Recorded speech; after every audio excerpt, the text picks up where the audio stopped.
Welcome to Magus in the Media. Thank you for everyone for joining us on this fine Tuesday, December 16th. We have an amazing evening in store for us all. I have had a lot of different ideas on what to speak about this evening, tonight, this crazy winter December Eve. And in the background, as you can see, I have The Invisibles by Grant Morrison, and I have Promethea by Alan Moore. These are two staple canon magical texts that I have integrated into my own practice throughout the years. As in, I read it when I was in my youth, in my younger 20s. It's been almost 2 decades since then, and I've learned a lot. And I've come to find out that these two pivotal texts, these two amazing comic books turned into trade paperbacks, these brilliant hieroglyphic magical tomes have brought me so much magic into my life that I'm seeing it reflect itself out into reality and out into the world as such, that some of us never truly understand how much it moves us. And what I mean by that is how much it changes you through the years. And so in this fine evening, we are going to talk about how The Invisibles by Grant Morrison and Promethea by Alan Moore is more than just a comic book. It's more than just a story. It's something that truly can change you if you learn how to embody its principles, its actions, and its levels of initiation. Both are hyper sigils that, when explored in the correct, in an authentic way, we have the ability to transform, transcend, and transmute our leaden self into gold. So stay tuned for this beautiful evening and make sure you like, subscribe, and share.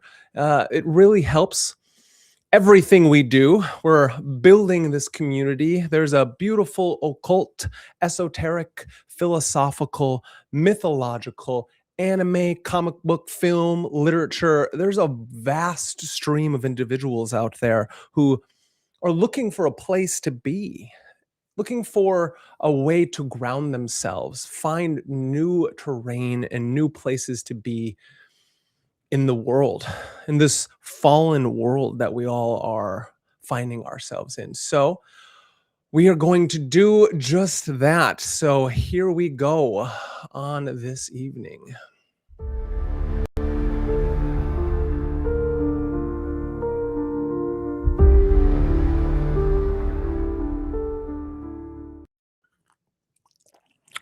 Wonderful. So everyone out there, make sure you grab your tea, grab your coffee, grab your beverages, because we're in for a wild, strange evening. Because once we peer into the tomes, it's really hard to get out of it. It actually becomes who we are. And so here we are. We're going to start off at the beginning.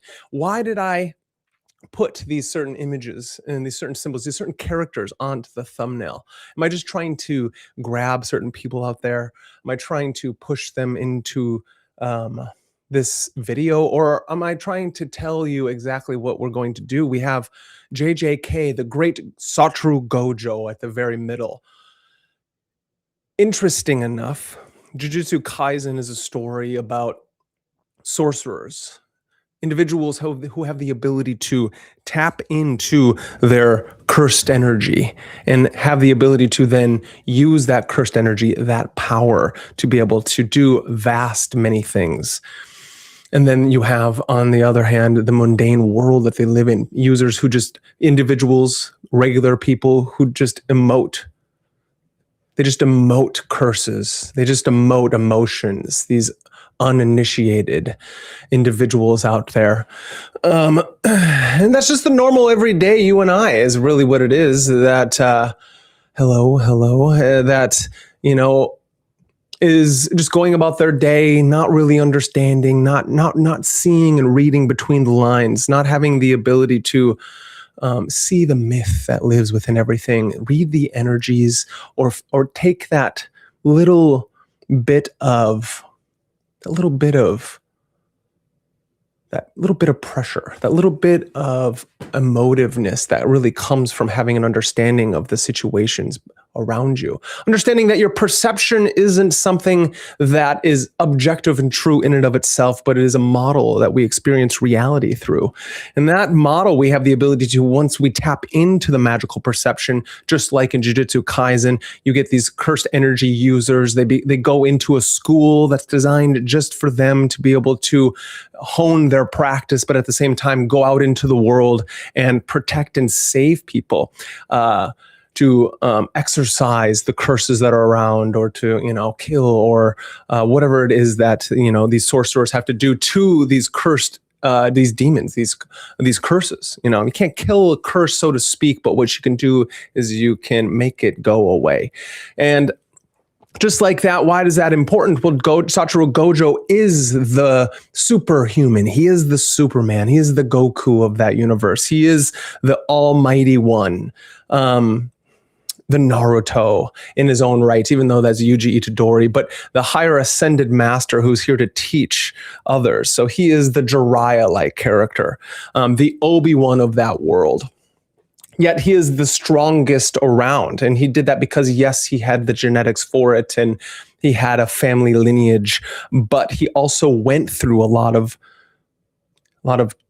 dangerous things, a lot of things that put his consciousness, his body, his powers to the limits, and he had to die and be reborn. And in that moment, he became the anointed and honored one. So just like that, you have the sorcerers, you have the sorcerer's school.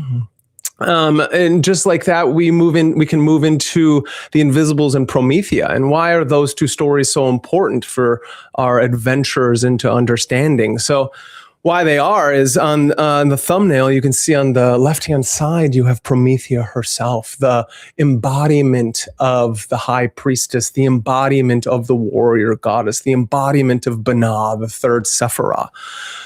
She is sitting there in the position and sphere of the third Sephirah, which is Saturn itself. It has that Saturnalia ascent to it. When she climbs the tree, she then ascends to the next level. She is not just the embodiment of imagination, creativity, and magic in that world, but she also then becomes the lady of revelation. So with Promethea, there's such a beautiful, beautiful way of seeing this magical grimoire. Alan Moore, the great magician, is and has the ability to have you experience as a reader a way to interact with as you read along on this beautiful comic book. As well as the Invisibles with Grant Morrison. Interesting enough, both magicians, both artists, both writers, as in artists in and of themselves and what they do creating, and in also practitioners of certain traditions. Grant Morrison is a practitioner of chaos magic, which is really interesting. He, with the Invisibles, which was written from 1990 all the way to, I think, about 2001 when it finally finished. And the story itself puts him in there to really solidify his position within the sigil, this magical symbol, which has the ability to tap into the other world, has the ability to become enlivened with magic and power, and in doing so has the ability to change his consciousness and those who read it. Promethea has that same thing with Alan Moore, and he wrote this because it is his grimoire, it is his philosophy in action, the way he at that time understood and understands the tree of life, Kabbalah, Hermeticism, tarot, and magic with a K. Magic with a K, separating itself with just normal magic, M-A-G-I-C, M-A-G-I-C-K. K enunciates that Western esoteric tradition, Aleister Crowley being the man who put it there at the end of that. It has its certain gematria signification with the K and what it means when you add it to the end of the magic, the word magic. And it's really important that we end up separating the two, magic and magic with a K, because we do then and can have the understanding that it's not stage magic, which it's being performed.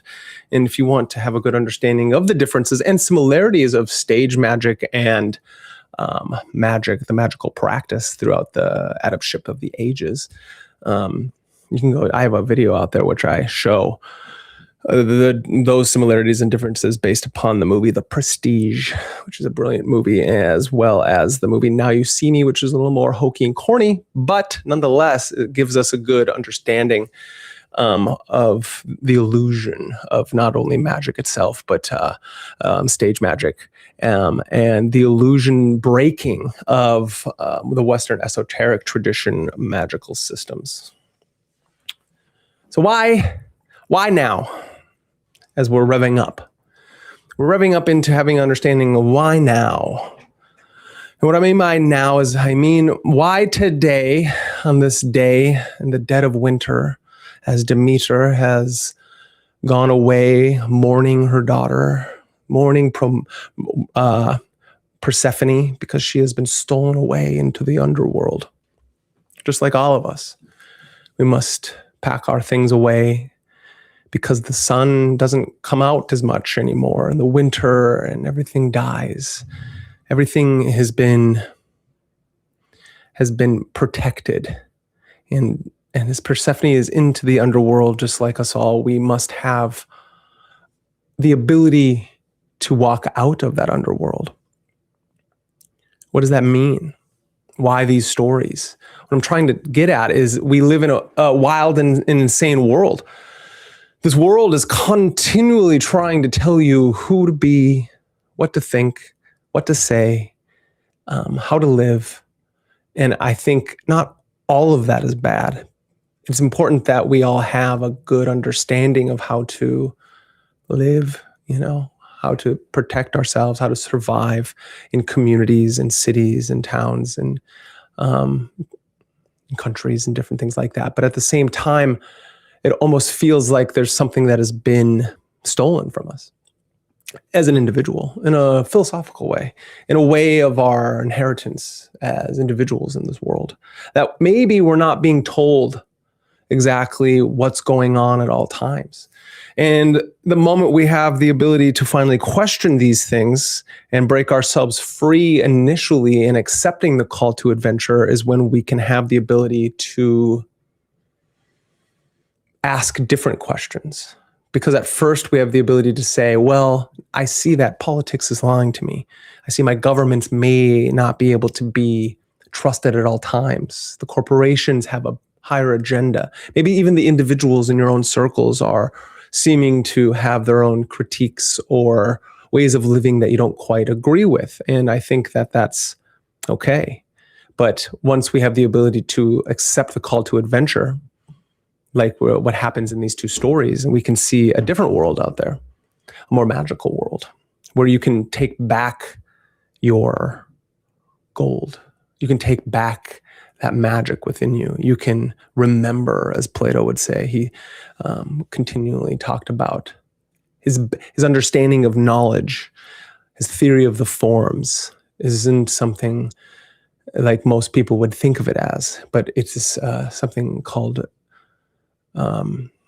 metempsychosis, which is also the anamnesis, these two Greek words, anamnesis, or remembering, right? Amnesia, if is forgetting, then add anamnesis to it, and that is our remembering of things, things as such, the noumena, in differentiation between the phenomenal world that we are interacting with every day, that there are forces and powers that are outside of our everyday experience that once tapped into, once understood, that maybe we're not getting the whole truth at all times, that then we can start asking the correct questions and the more authentic questions to our person. Because let's remember, we're not always going to be able to know everything at all times. There will be continually things being kept from us. But if we can do the hard work on an individual basis, then we have the ability to see the world and maybe not care so much about other things until it finally is a dragon that is in front of us that may have to be tamed or slain in the mythological way. And so we're going to first start with the invisibles. And again, the story is actually so relevant for today in the world that we live, the world of people conspiring against us, forces of good and evil that seem to be continually at battle, the spiritual war, if you've heard that kind of lingo being spoken about.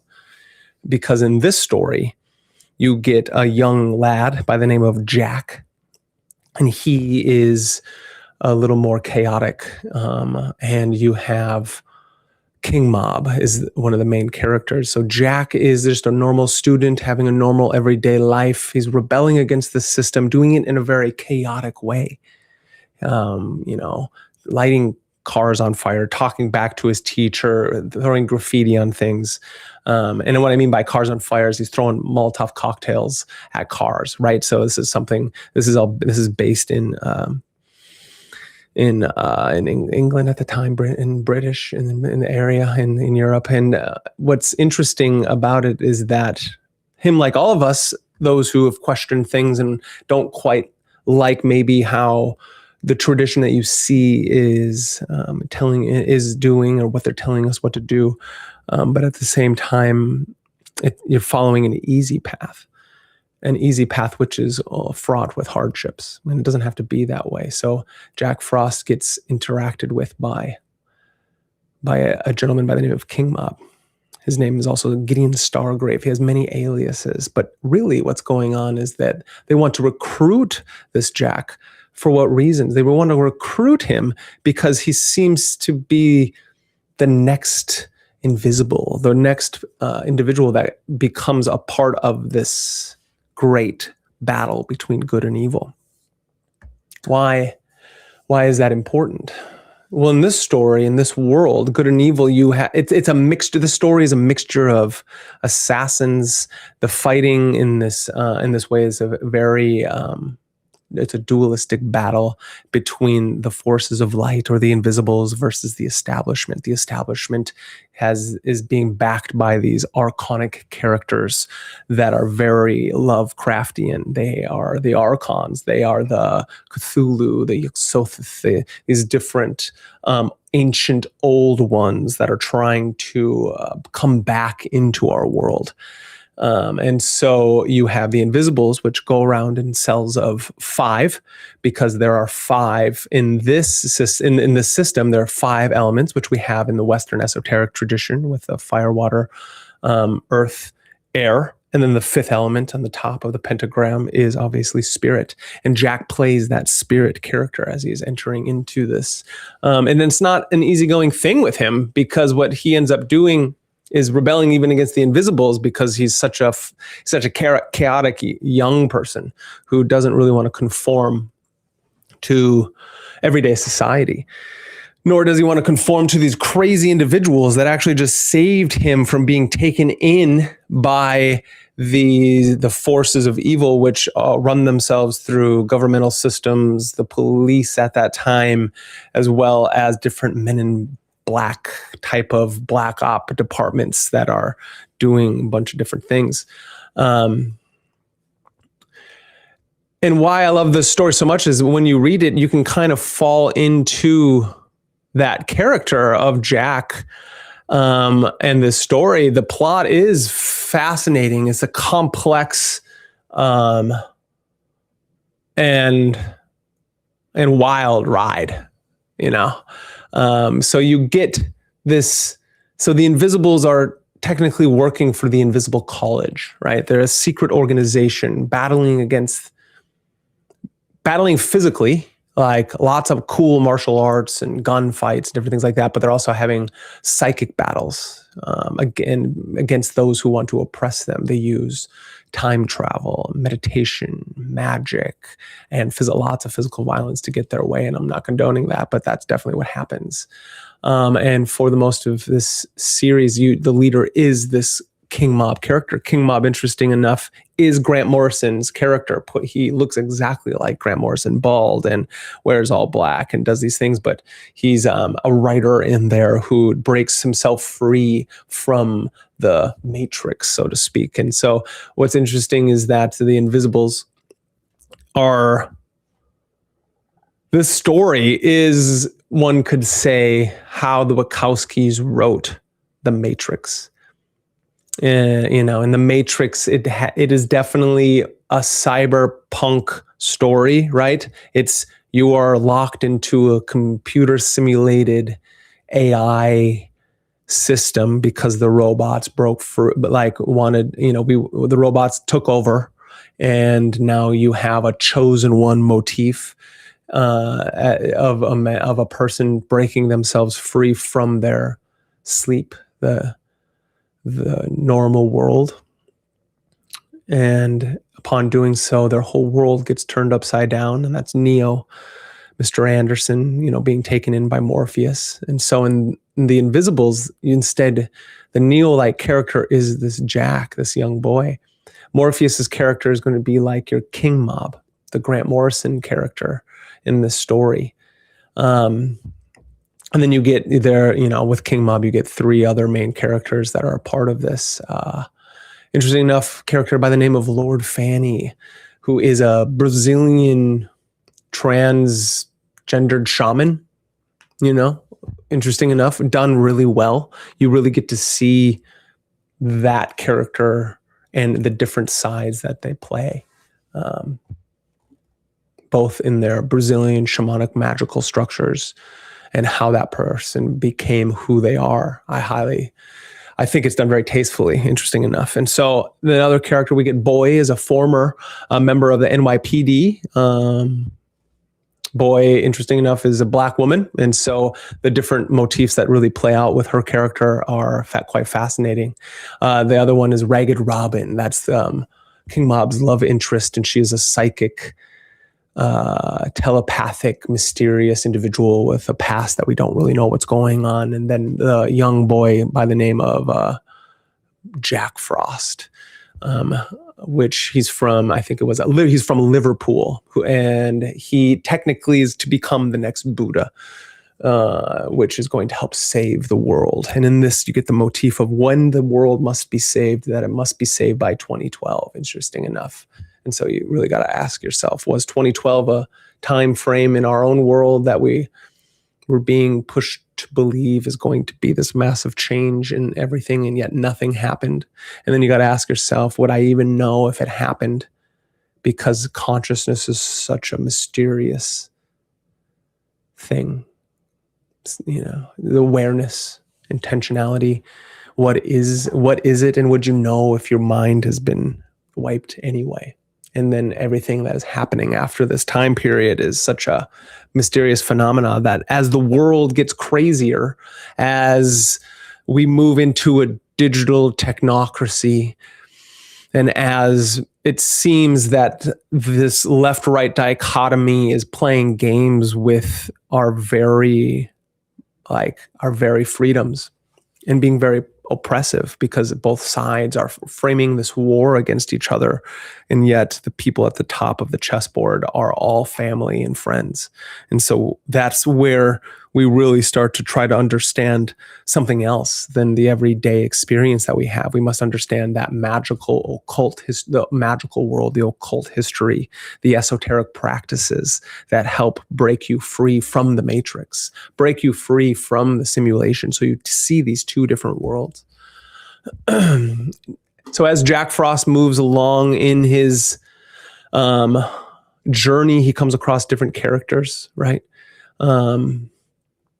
He has his own experience with breaking himself free from just seeing life the way it is, and he must take and smoke this blue psychedelic substance with this crazy old man who's also part of the Invisibles, and then he must take a death-defying leap into the unknown, off the top of a building, interesting enough. Not that I obviously condone jumping off a building, but understand what that means. Once he has taken this substance, how can you trust any of your perceptions? So in that way, how do you know you ever even left the area you were in to make this giant leap? Is it just a leap of the mind? And that is something that once you take that great leap into the new world, you get to see what is underneath the everyday world. Their enemies, again, are the archons of what they call in this the outer church. They're actually interdimensional alien gods who have already enslaved much of the world and most of the human race without our knowledge. So, something to think about. Let's think about that. What has been going on in the world today? There's something called 3i Atlas that is zooming along and is actually going out of past our sun now. It did its perihelion around the sun and then is like aiming towards Jupiter and whatnot. Yet with that, there are things that are strange. When it popped into our existence, you can look it up. It says that it was gamma radiation that was emitted from this so-called comet. Yet the gamma radiation being emitted from this thing doesn't really make sense, because that's strange. It's not supposed to happen that way. It's not a very natural phenomena that takes place when a comet enters into our solar system, let alone within the sun, right?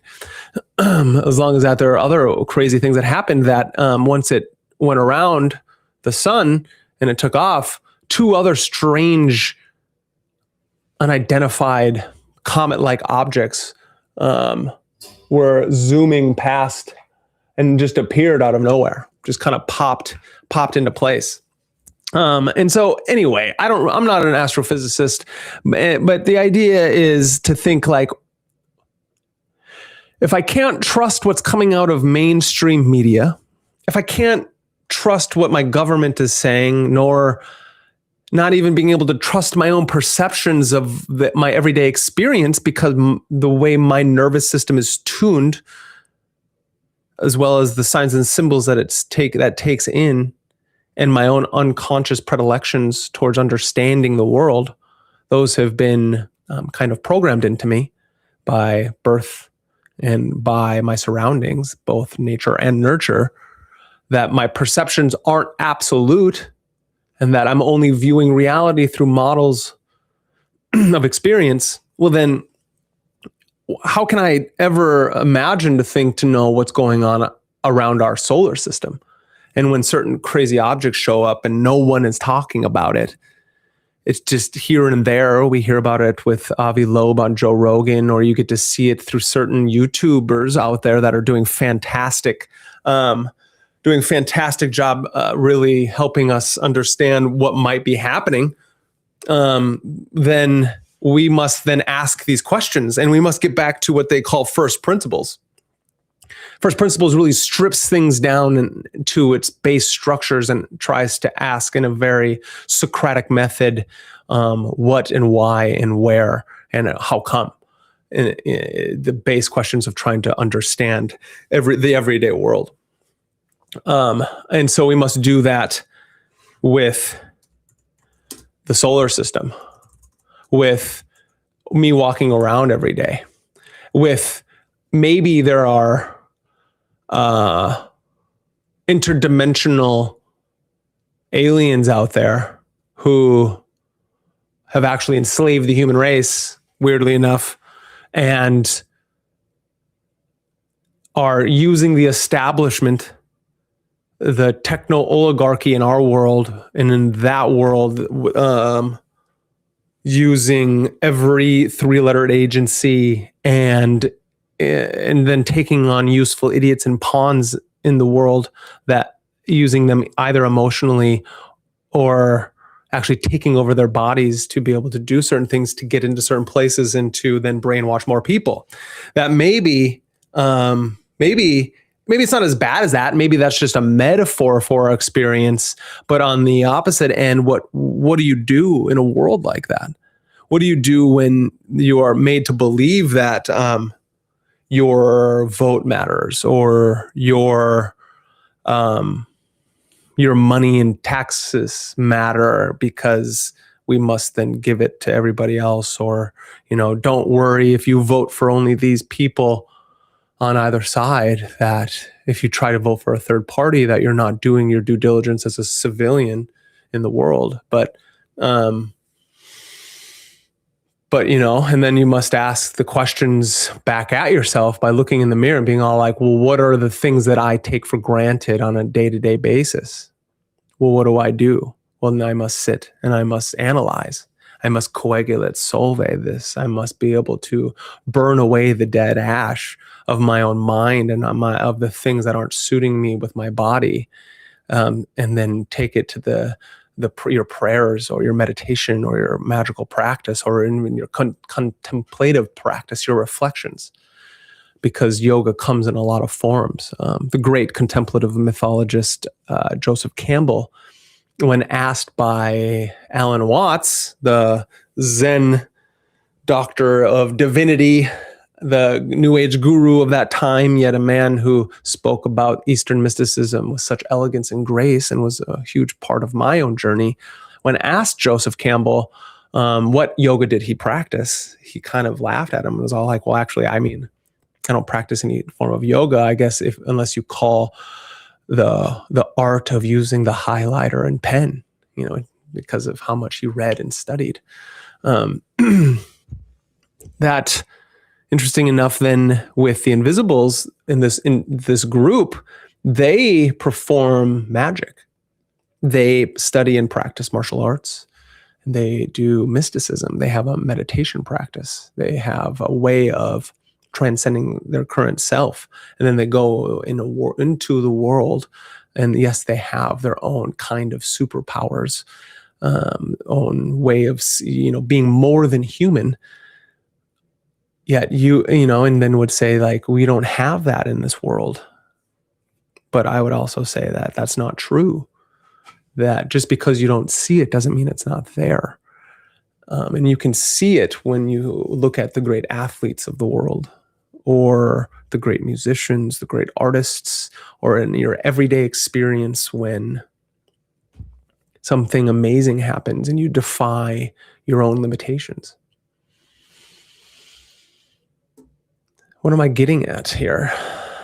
That there are things going on in the world, and it is through these stories that you can have a good understanding of maybe there are things that I don't see. And if I read between the lines a little bit, something will come clearer. And I'm not saying there are interdimensional aliens or a global conspiracy of one individual moving and shifting, or a bunch of individuals, or an Illuminati who's running the show, or even that there are, these bad people are trying to enslave us.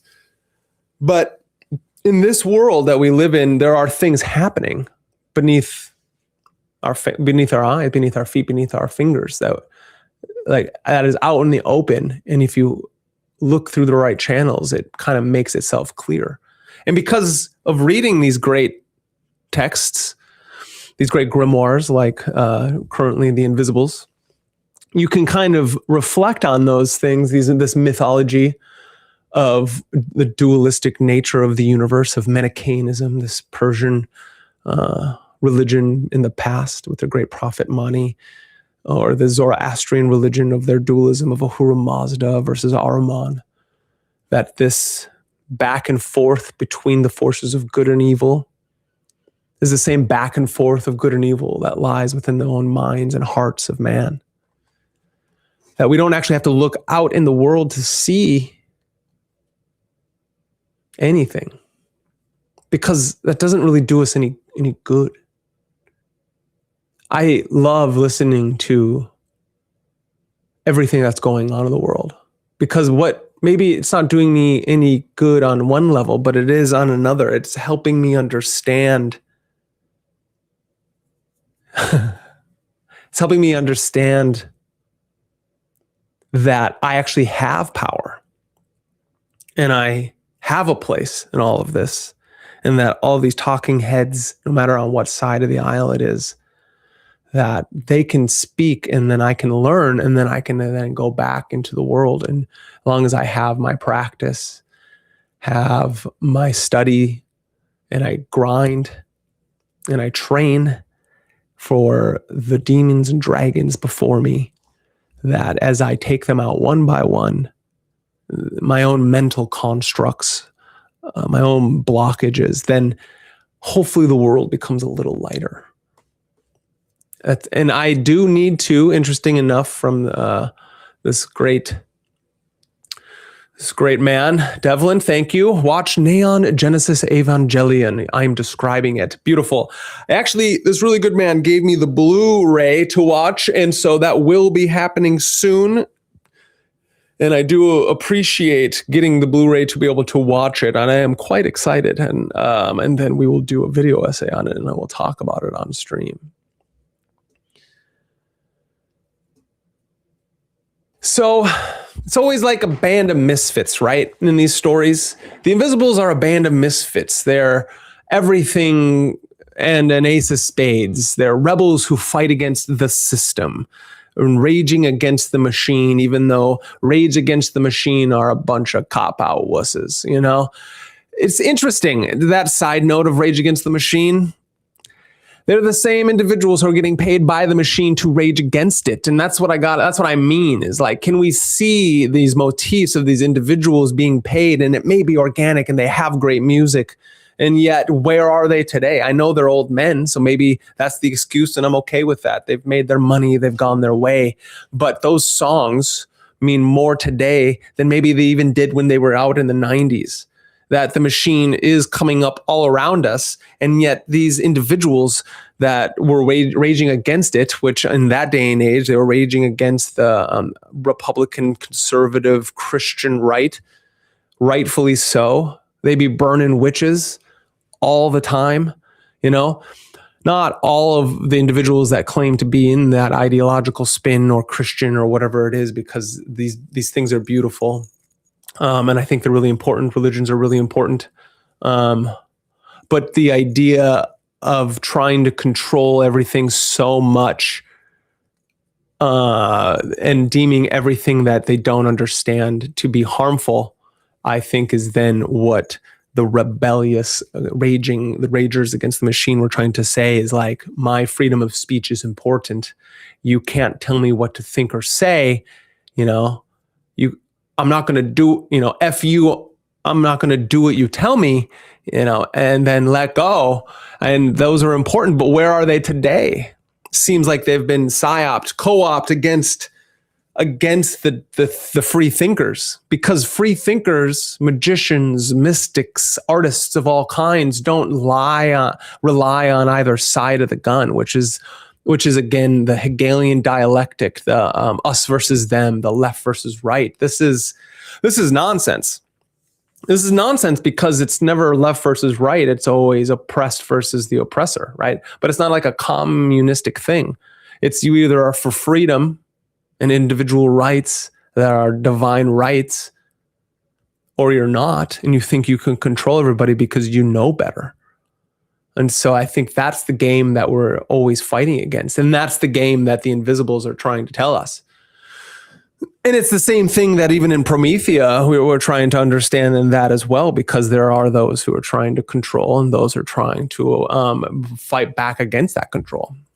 But to continue on the Invisibles route is that you get to see a lot of individuals that you think are by your side, ones who are there to help the cause. And then all of a sudden, you realize that that's not what they're there for. They've actually been co-opted. They've been co-opted by the mind virus. The mind virus, that little bug that gets in there and then makes it so you have to, take on an ideology that may be not very good for everyone else around you, or you get paid in a certain way, or you get bribed, or you get blackmailed, or maybe you're just all of a sudden you're just like, no, I actually believe that those are the bad guys, so we must fight against the bad guys. Or there's this level of slippery slope that happens where all of a sudden you just find yourself being co-opted by an ideology that you didn't first know was even there, but then in the end you have no choice but to continue it, because to stray away from that means to stray away from everything you've ever known. Interesting enough, right? And it takes a lot of hard work to stray away from everything you've ever known. But that is the call to adventure that we all must take. And that's the call to adventure that Jack Frost takes in this journey. Rebelling against Liverpool, the British government of that time in the late 80s, early 90s, and then falling into this group that you think is also going to harm you. Interesting enough, in the story, Jack gets stolen by governmental agents that work for a non-profit children's group for the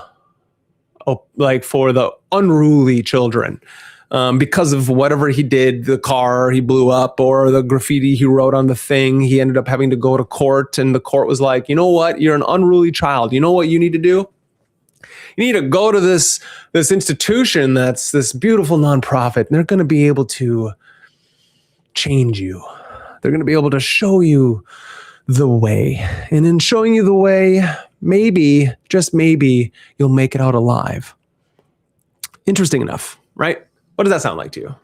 Well, yeah, you could say that's like juvie. Okay, yeah, maybe.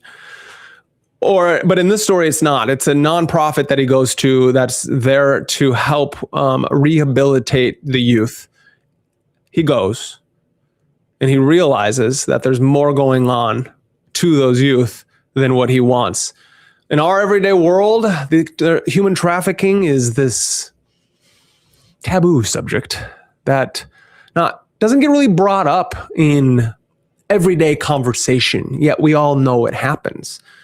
Major highways run from Canada to Mexico, from the West Coast to the East.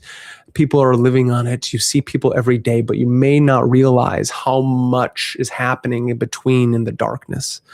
And so in this invisible story, it's not just kids being human trafficked, but it's actually the first glimpse of these archonic interdimensional aliens that are coming and possessing and stealing and killing these kids, and like brainwashing them and then putting them back into the world, right? If you make it out, if you are one of the lucky ones, one of Jack's friends gets taken over, and that's how he figures it out. And as all this crazy stuff's going to happen, King Mob bursts through the door and saves the day. It's a pretty brilliant scene. And it's got the whole secret agent, ninja assassin kind of vibe as that happens. But, nothing ever happens the way it should. From there, Jack gets taken in, and what they have to do is the archonic individuals have called upon their own kind of assassin who works in the night, this shade individual who uses knives and he kills people, right? And so he then goes after everybody. But then what they're trying to do, what the Invisibles are really trying to do in this story is that they lost one of their members, and they need to have a whole 5 individuals for their cell to go into to make this big battle. And Jack's that character, so they have to initiate them. Before we try to initiate Jack, we must understand King Mob. King Mob is again, Gideon Stargrave, or he's a former horror writer whose pen was Grant Morrison. That's his pen name. He's the leader of the Cell of the Invisibles at the beginning of the series, and he adopted that name from earlier Invisible Cell from the past. I think it was from like 1930s. And he has this like love-hate relationship for the counterculture terrorist persona, and he's sometimes troubled by his own ability to cause massive amounts of violence. And he, again, like I said, recruits this Jack Frost boy, this character, to their cells so that they can actually go back in time to be able to recruit another guy by the name of Marquis de Sade as well, who is the very famous, very gross in his own right character. But what he wrote in the time really was mind-bending for France in that way. He was a political activist, libertine, fictional writer. And he wrote, and why he is so important is... I think it was let's look. He was rooted in radical Enlightenment individualism, argued absolute personal freedom through the pursuit of pleasure, even via acts deemed immoral or libertinism at that time, viewing cruelty and vice as natural expressions, not evil, and challenging religious books, societals, and moral constraints at that time. Everything I've read about it, his works are actually kind of ridiculous. But nonetheless, huge for that time frame. Major works included The 120 Days of Sodom, Justine, Juliet, and the Philosophies in the Bedroom. And so not what I would call a very, not a role model nonetheless, but somebody who broke free from the system at that time, the very oppressive system of France. And the Invisibles are recruiting him because he is somebody who is for freedom in all kinds, maybe to its extreme, which we're trying to stay away from. We're trying to stay away from the extreme into either ways, but always trying to find that middle path. The bad guy, the big bad guy in this is this guy's by the name of Sir Miles de Delacour, in which he ends up having this crazy torture scene of King Mob at that time, where then King Mob goes into his own mind and his own training and has the ability to lay a trap for Miles Delacour. It's a psychic trap in his body, or in his body and mind, which then it makes it so Miles has a hard time coming back out of there without being completely insane, because King Mob has psychic magical training techniques that he has used. One of the crazy things that Miles Delacour actually did was he uses language as a torture technique, where while King Mob is all tied up, Miles Delacour has given him a drug that then, when he writes certain things on a piece of paper, like severed fingers or broken foot or something like that, and shows it to him, it makes King Mob believe that that actually happened to him. Because in this world, they're really trying to prove and show how the nervous system and the language structures, that it's really hard to even know the difference, especially when your brain is on hallucinogenic or psychotropic drugs. What does that then bring us to our own day and age, right? What does that show? What is the metaphor symbol of how psychotropic drugs can cause hallucinations or blackouts, or making one believe something that may be not true, and then they go and do crazy things on them? I don't know. Read between the lines, they say. This story is insane. The story is insane for many reasons, because what's going on in it can be shadowed into what's going on into our everyday. They're trying to free people. King Mob is trying to free people. Each one of them has had their own breakthrough and breaking away from their normal everyday life, and they've been led into a world of magic, a world of spiritual warfare, in a world where at any moment an individual can have extraordinary powers that they may not have understood or knew they even had to begin with. And that is what we're trying to show you in how our stories reflect an inner truth, that it's time to wake up. It's time to wake up to who you really are. There's all these motivational videos out there, and motivational stories, and individuals who are trying to help you wake up on a physical level, or on a spiritual level, or just on a motivational level of getting everything into alignment with your world so you can be a better human. And for all us anime and comic book and fantasy and literary individuals, philosophical individuals, there's something more to it. And why I started off talking about the Invisibles is because of this spiritual warfare that's going on, this story between the Archon, these interdimensional aliens, and the invisible college, the light versus the dark, is that interesting enough. They're shadow images of each other. And one of the big things that Jack Frost comes to understand is that there's a lot of time travel, right? So there's his future self comes to his past self to look at him and say, you're finally breaking free, but you still don't see the bigger picture. The Manichaean, you don't even know what the word Manichaeanism means, he says. This has always stuck with me, this moment, because in that moment, I actually was like, what is Manichaean? What is the Manichaean? What is Manichaeanism? I had heard of the prophet Mani, but I didn't really understand that Manichaeanism was this dualistic religion founded by the Persian prophet Mani in the 3rd century. And he taught a cosmic battle between good and evil, between light or spirit and darkness and matter. And this blended Zoroastrianism, Christian mythoses, Buddhism, and Gnostic ideas, and that it saw the world. Manichaeanism saw the world as inherently evil, with salvation achieved through secret knowledge or gnosis. And to free the trapped spirit, influencing beliefs are giving rise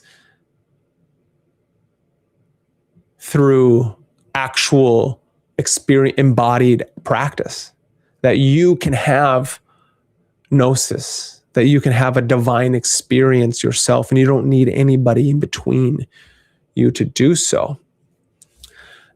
And why this is so important in that, yes, it's dualistic with that spirit versus matter, light versus dark, but it's also, as I said, syncretized, that it has all these different other spiritual and religious ideologies that back it. And that with this cosmic struggle, this universal battle between light and dark, that light is actually trapped in darkness, and humanity's goal is to actually release the light, that there's something that sits underneath that. And what sits underneath that is that cosmic drama is just that. It's there so we have the ability to set ourselves free. And that pawns on either side, the black or the white, are just that, pieces on the playing field to have consciousness be embodied, to have the practical experience of apotheosis or bringing your own godhood, your own divinity released, to be more than human, and to be able to, as they say, like that, to practice theurgy. And that's the embodied divine experience of ascent, descent, and ascent as we reach our divinity, as we reach our godhood, that we are God embodied in matter. Why these stories matter is because, like in the Invisibles, the cosmic drama unfolds. And you're a part of it whether you want to be or not. It started way before you or I ever existed on this planet. No matter what soul or body I existed in, this story has been playing out over and over and over again. And right now we're at one of its, I believe, climaxes.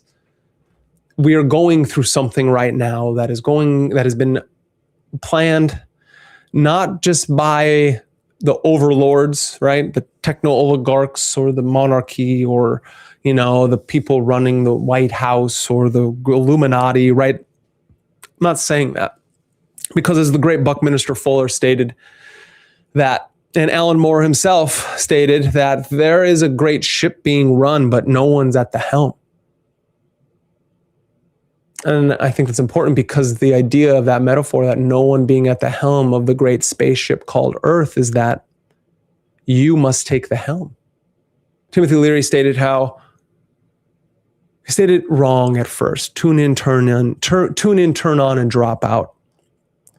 And he wanted, and I read this, that he's like, I actually didn't mean that because it was taken wrong. Drop out, not of everything, but drop out of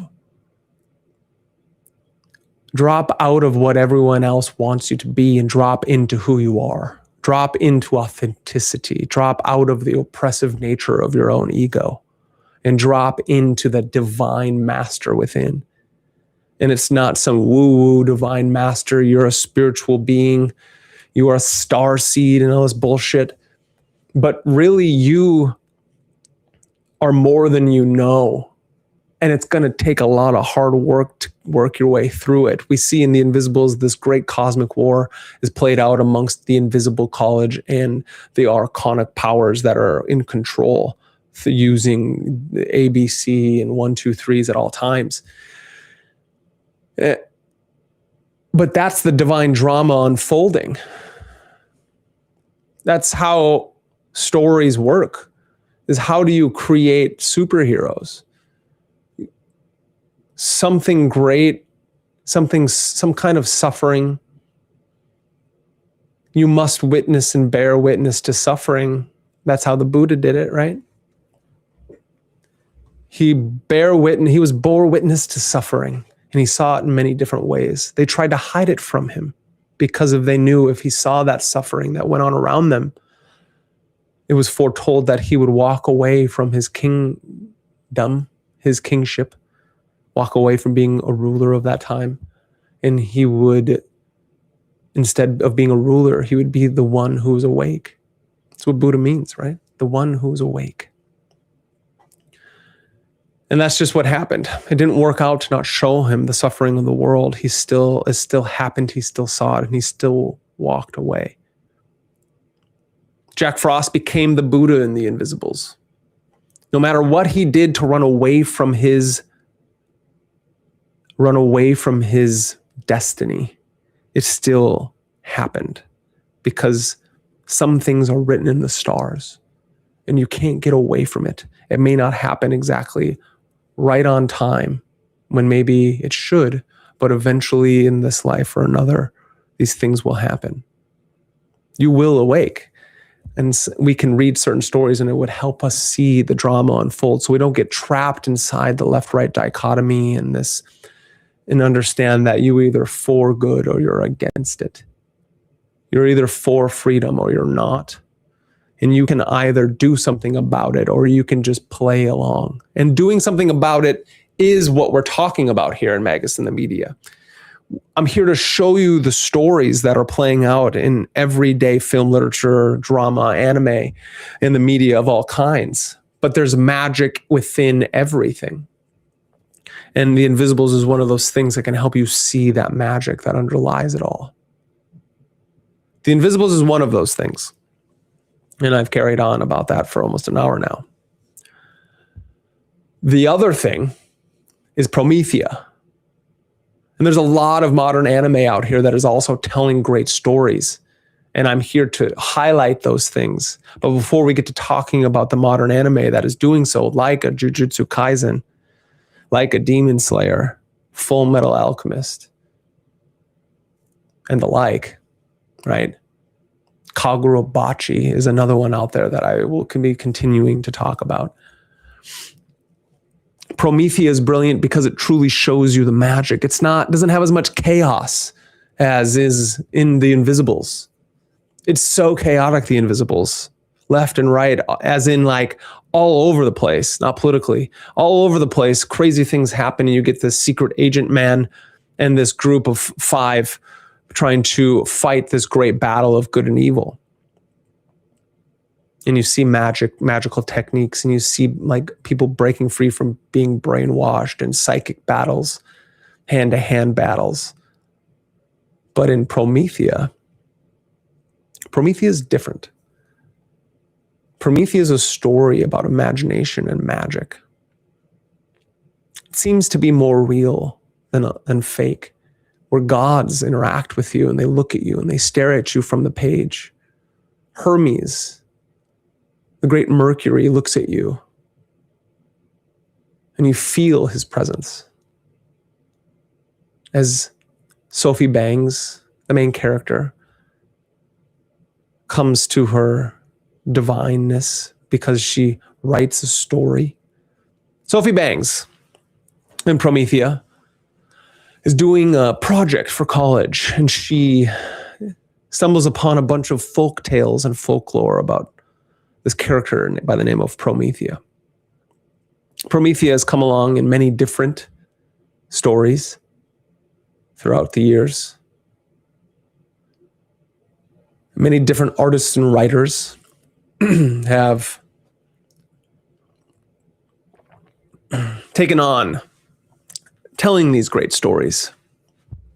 Interesting enough, what ends up happening is when these artists, either writers or painters or poets, start to write about Promethea, this divine goddess-like character, either themselves as the artist or their muse, their wife or their girlfriend or lover or whatever it is, they become Promethea.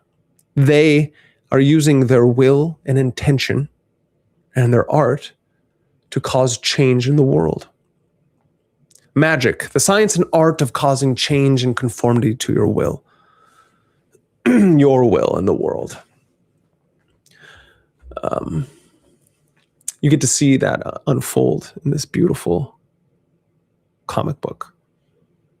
Alan Moore is much more of a traditionalist, classicist when it comes to his magic, unlike Grant Morrison, the chaos magician.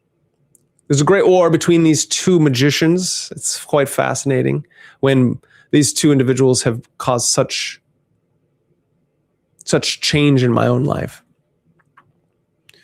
I've read them in all different states of consciousness, from a normal one to a magical one. And each time these stories interact with me and my vision and my nervous system, it helps awaken me to something that is more in the world. And that's what happens to Sophie Bangs. She doesn't know it, but she's like, I must seek out somebody who wrote about Promethea in my own time. And so she realizes there is an author who wrote about her, and he ended up dying, but his wife is still there. And so she goes to the wife, and she basically slams the door on her face and is all like, don't do this. You probably should just put this away. This is more than what you could ever imagine it is. And as she obviously doesn't, and because of Sophie has been already writing about and reading about Promethea to such an extent, there is something called a scree. This goetic-like demon creature is now chasing after anybody who writes about Promethea or speaking about it. And so as she's on her way home, this character is being Sophie becomes attacked by the scree, and Promethea arrives out of nowhere. A little old, though, is the problem. So this comes to find out that's the wife of the writer, Shelley is his name. And she is injured badly. Not Sophie, but the current Promethea. And so what she has to do is, it's basically her giving the mantle, saying, Sophie, you're in this now.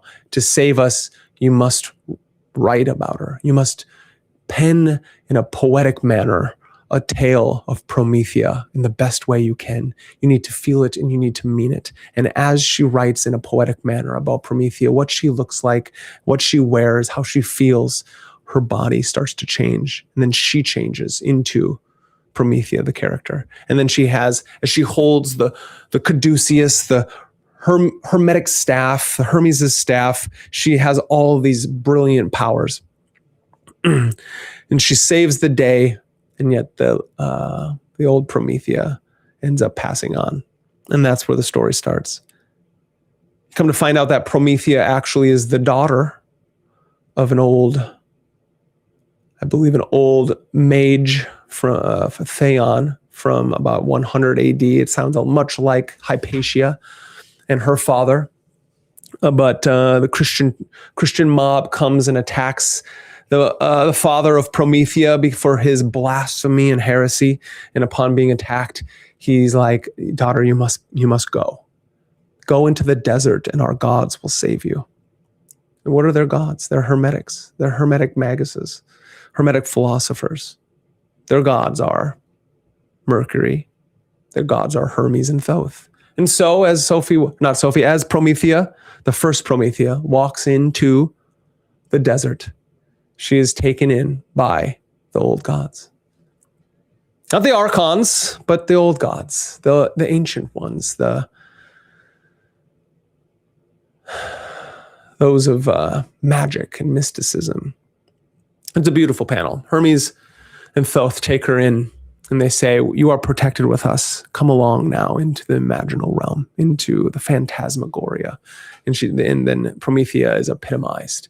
And as magicians through time, artists through time, have taken in and wrote about this unconscious mythological individual called Promethea, they've been able to bring Promethea into the world to help the world throughout time, or cause complete chaos because of all of a sudden they have imbued an individual with godlike powers without them knowing why, and a lot of crazy things ends up happening. Why is this such an amazing story? It's an amazing story because it's actually a grimoire. It's a grimoire. It's a magical book. It's a book of how magic works, and you get to read about it and then get to integrate it into your system. I've talked about it before. We're going to talk about it again. You get to see Sophie become Promethea. She becomes a god. And in becoming a god, what she wants to do is she wants to save her friend from climbing the tree. And in climbing the tree, what ends up happening, her friend is going up the tree because she died. And so she goes after her. She studies magic and mysticism. She studies Crowley and the Golden Dawn and Eliphas Levi and Cornelius Agrippa and all of these great mage and mystics through time, so she can understand the language of magic. So when she climbs the tree, she has a better grasp of the symbols and signs, so she can navigate her way through the different consciousness realms as we make our way to godhood. And as this was happening in real life, J.H. Williams III, one of the greatest comic book artists of all time, I'm going to do a Promethea video essay. You'll get to see all his work there, or go and pick it up because it's amazing. You should. Any of you magical types out there, which I'm guessing you're watching, is that you get to find and crawl up the tree of life. You get to climb it with them. Not only that, you get to go through the major arcana of the tarot, and it tells a great story of each, from the Fool all the way to the World. It's fascinating to the universe. It's fascinating because it's a story that's plotted out. It's a story of the individual, and how you exist on this level that you didn't even conceive of. That you must have some kind of philosophical grounding and understand that these are symbols and signs and metaphors and mythoses, this enactment of magical consciousness that has enlivened experience of us all. It's the story of all of us going through the major arcana. Not only all of us as an individual, but as a world. As consciousness moves through time itself, we go through cycles of existence. As she goes through the major arcana, she's told that story beautifully by Mike and Mac. Those are the snakes on the caduceus. You've seen it everywhere. Asclepius' staff, the staff of Hermes, that which was doffed to him by the great Apollo. It's a magical staff. It's the winery of Maynard James Keenan from Tool. Caduceus Cellars. They tell her the story so she can understand it a little better. You get to see and witness the story of the major arcana, as well as the elements, the magical elements, air, water, fire, earth, and what they mean on a symbolic level for us as individuals, on our psyche and our hearts, and for us growing in our theurgical practices. So for the first few volumes, you get to climb that tree. J.H. Williams III is the artist, went through each Sephirah, designed them beautifully. It's a great map. It may be simple for those advanced magicians, but I believe no matter what stage of your practice you are, you can garner something from this beautiful book, especially at a beginning stage. But as you read through it, it changes with you through time. Because it's not all about just her climbing that tree. It's what happens when she integrates with Promethea itself, and what the path of Promethea is actually about. So yes, you go from Malkuth, travel along the 32nd path of the world, right? Into Yesod, the moon, the 9th Sephirah. And from she climbs to Hod, the 8th sphere of Magick and of Hermes, to Nichak, the 7th sphere, on up. It's beautiful. She takes the lightning bolt path. The path of all magicians, because as magicians, we want to feel and experience everything. In feeling and experiencing everything, what we want to do as well is we want to make it to God, Kether. But we must pass through the abyss of Doth. But first we unite with Tipperath, that divine sphere of the Holy Sun that encompasses all holy gods of the sun. Our daimon, our holy guardian angel. We unite with it. We become the rising and the dying God. And as we move forth from that on up, we must go through Mars, walk along to Chesed, but then we must face the unknown through the abyss. So we can unite. So Promethea can unite with herself in Binah, in the 3rd Sephirah. And upon uniting with herself in the 3rd Sephirah, what she ends up understanding and learning is going to be more than she could ever imagine. And she does it. She hits the second, she hits Chokmah, and she moves forth up to Kether. Funny enough, she meets Crowley many ways along the line, all the way up to right before she climbs up Kether, to up the tree. Crowley in his holy fool garb, the garb of the jester, of a pessimist. Crowley was such an egomaniac that he thought he had made it all the way to this pessimist-like standing and degree right before Kether. Who knows? Who knows what magicians do in the dead of night in their own ceremonies and magic? Why is this so outstanding? Because as you go through it, you get to truly take in and understand the tree of life. The tree of life that holds the Sephirah, or the spheres of consciousness, and the paths that unite it.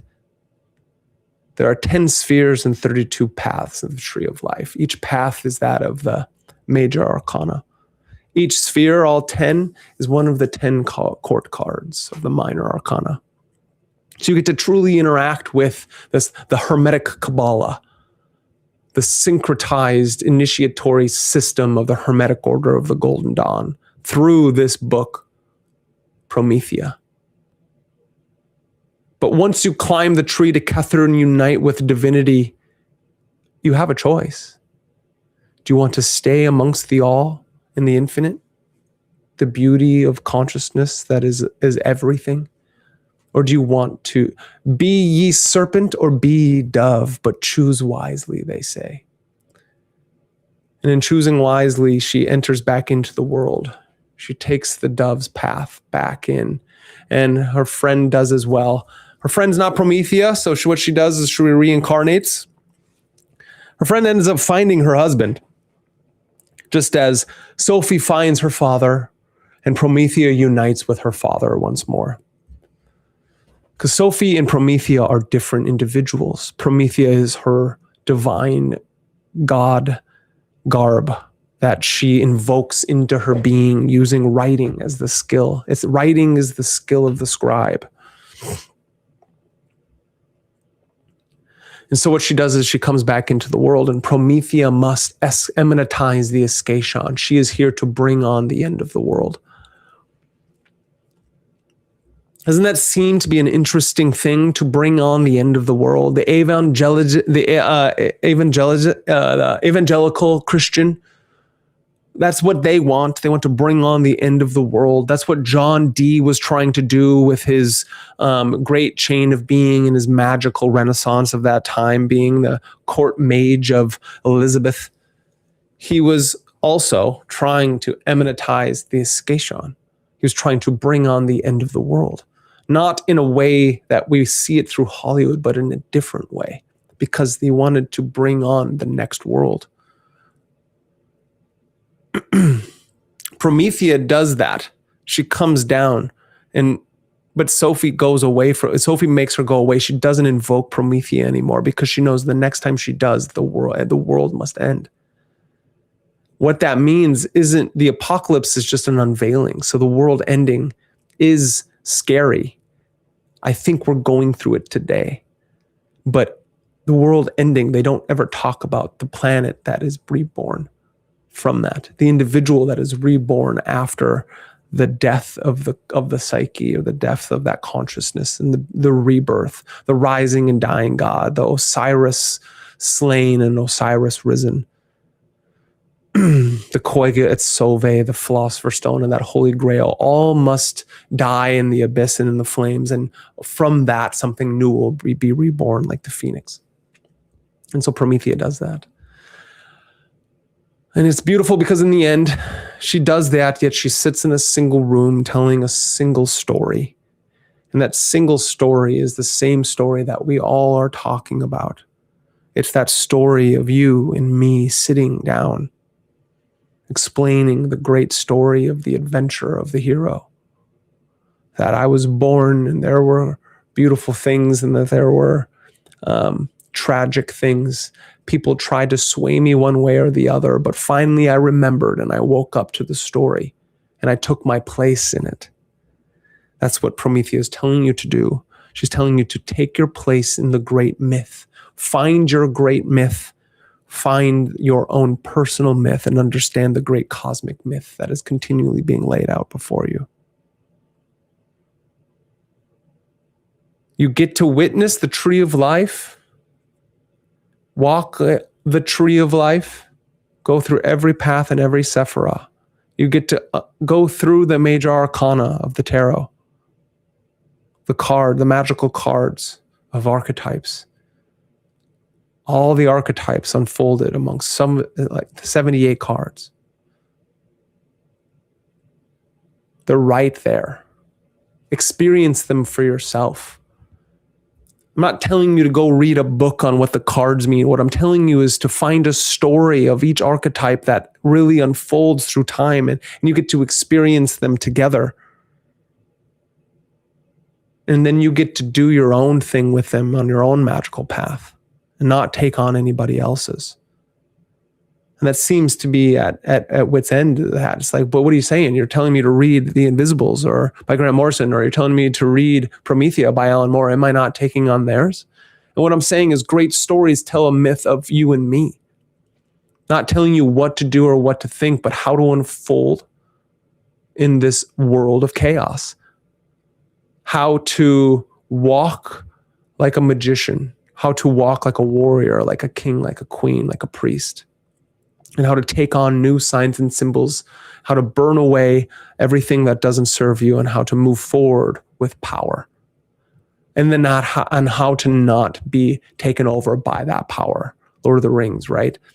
Frodo carried that fucking ring from one place to the other for a very long time. And he was swayed every day by temptation. JJK. Satoru Gojo was the strongest in that era. There was one stronger, and that's the great Sukuna. And so in JJK, he is the Buddha character who became awake, and yet he wanted everyone else to wake up also. So he has that bodhisattva like resonance, and so he has his students. Yuji Itadori, being the main character in this, is the next hero to awaken, to become greater and stronger than these other two beings could ever be. This Ahriman-like character, or this Ahura Mazda-like character. Gojo plays that Ahura Mazda-like light being who can never be taken out, and yet Ahriman does take him out. Typhon takes out Marduk. Set destroys Osiris, and Osiris must rise again to be and to help usher in a new age, to usher in new individuals into the great magical arcanum. the great chain of being, the emanation that we all exist in, the sphere where everyday noise is continually going to try to take over. The little mind virus is going to try to make you stop. Don't go to the gym. Don't meditate. Don't do your magic. Don't read philosophy. Don't write your book. Don't do this video. Do the easy thing. Eat bad food and listen to bad news stations. ABC, NBC, Fox News. It's all bullshit. Left versus right, bullshit. Hegelian dialectic. That's all it is. It's us versus them. It's thesis, antithesis. They've got the synthesis. They've got it all mapped out. But each person in that great mapping is and has their own agenda. JJK is just like that.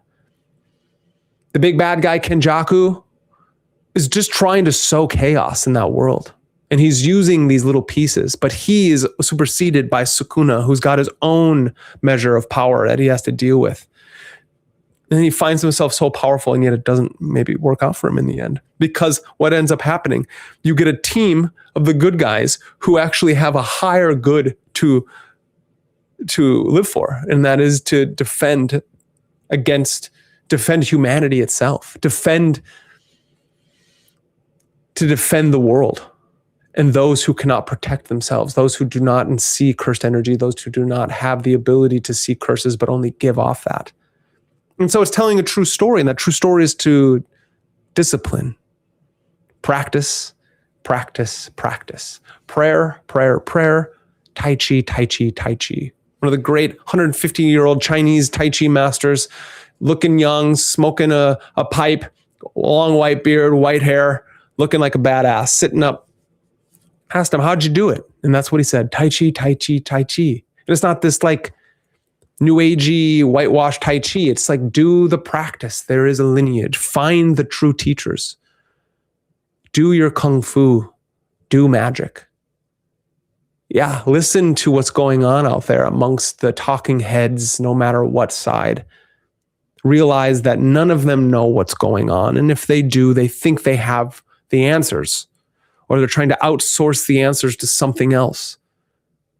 But as true Gnostics, not this materiality is evil, but true Gnostics, the true Neoplatonic philosophers.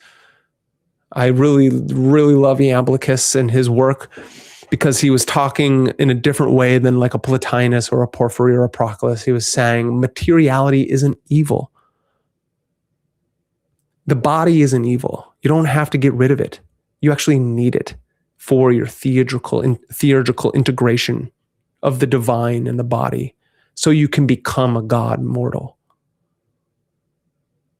You need it, because what ends up happening, how evil is created for Iamblichus, is that the soul is perfect and the body is corporeal and imperfect. And upon its interaction, there is this pushing away, this tension between these opposites, and that creates evil. It creates bad, it creates suffering. It's obvious. It's obvious. So what do? Well, you hone your practice. Do magic.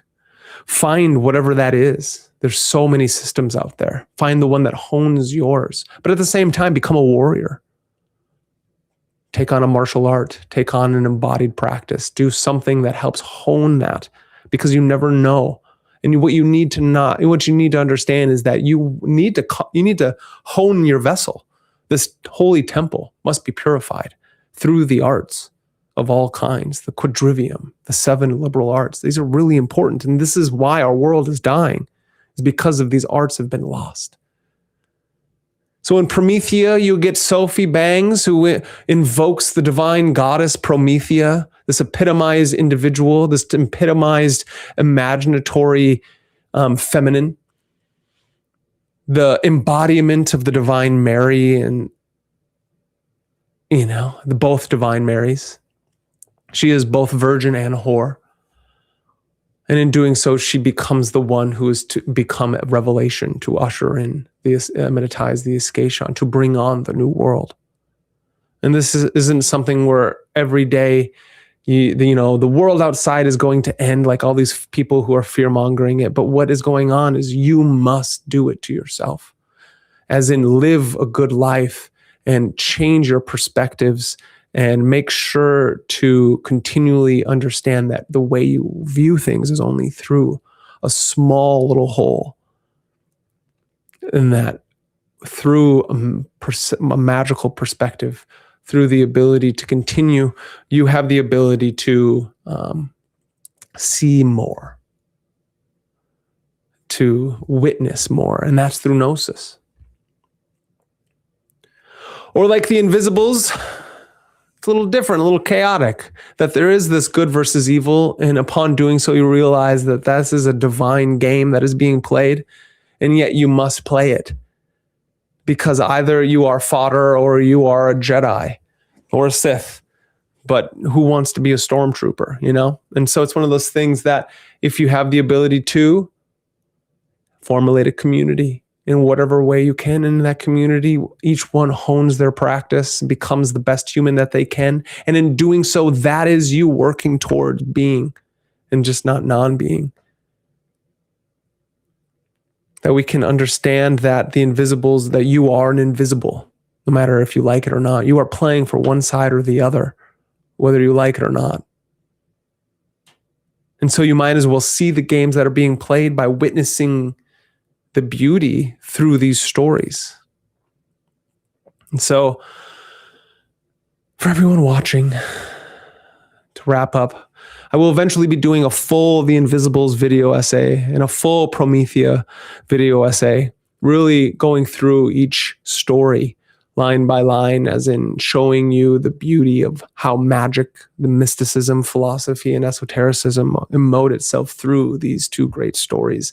Yes, they may lack here and there, but I really truly believe they're trying to show and tell you that there are personal myths out there that can help give meaning in a world of meaninglessness. Just like right now, these stories were written over 20 years ago, 20, 30 years ago. There are stories out right now that you can just turn on. Go to Crunchyroll, go to however you watch your stories, Netflix or whatever these things are. Pick up Jujutsu Kaisen. See the great story of Yuji Itadori as he awakens the great power within and struggles to find meaning, to die a meaningful life, to die a meaningful death, as the Samurai Code tells us to in the Bushido Code. In the Hagakure, die a meaningful death. I shall wake up knowing that I am about to die. And upon doing so, I can move forward with meaning. That's what Yuji Itadori is given, this purpose by his grandfather. You must move forward and do better than I, because you have power no matter whether you know it or not. And so you have a responsibility to give back. And so he does that. And that's what moves him throughout that story, as his teacher, Gojo, is helping him move through the story. Gojo himself finds himself having his own ego death and actual death, and then him being reborn and witnessing how cursed energy works. In our world, cursed energy can be deemed to be like the five elements of Chinese medicine, or the 8 trigrams of the Bagua, the meridian lines, or the chakra system of the Vedics, awakening to the magical energy within the middle pillar, and each sephira as it lays upon our body. You can awake to those things, and then when you move through the world, you can move through it with a little more prowess, a little more steadiness, a little more tact, a little more awareness.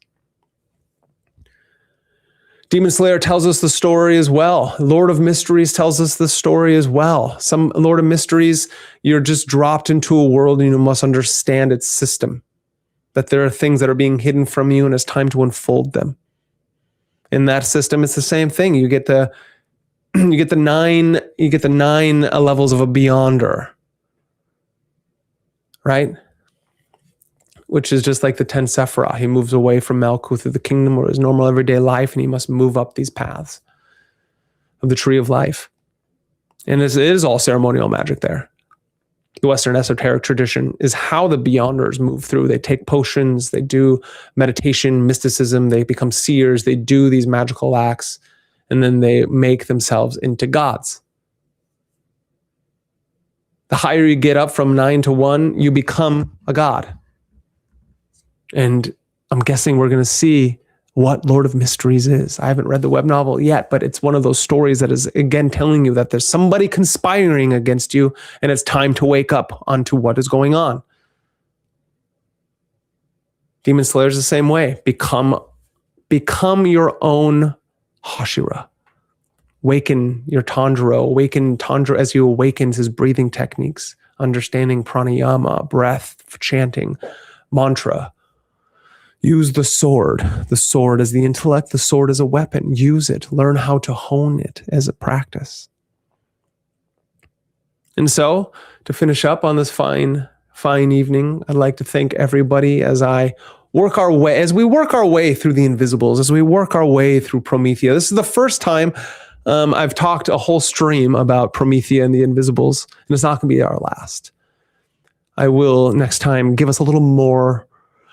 Maybe we'll work just on the invisibles. Maybe we'll just work on Promethea. I don't know. But there's something to these stories that as you go through them, you find yourself initiated into something higher, something more, as long as you witness them through the right lens.